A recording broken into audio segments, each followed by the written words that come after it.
म्हणजे तसं बघायला गेलं तर पाकिस्तानच्या बऱ्याच अधिकाऱ्यांनी कुठल्याच युद्धात झेंडा गाडलेला नाही.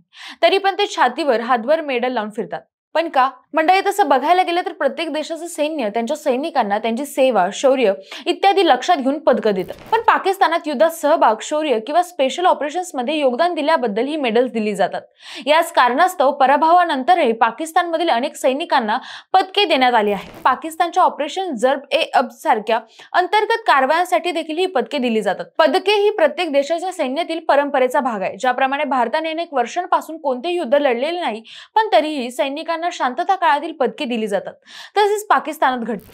पाकिस्तानी लष्कराने 1947, 1965, 1971 च्या युद्धांसाठी तसेच 1970 च्या बलुचिस्तानमधील ऑपरेशन सियाचिन वाद, शिया बंडखोरी अंतर्गत बाबींसाठी इत्यादी अंतर्गत बाबींसाठी आपल्या सैनिकांना पुरस्कार दिलेले आहेत आणि त्यामुळेच त्यांचे अधिकारी युद्ध जिंकले नाही तरी पदके लावून फिरतात. ही माहिती तुम्हाला कशी वाटली नक्की सांगा. सोबतच विशेष भारीला फॉलो करायला विसरू नका.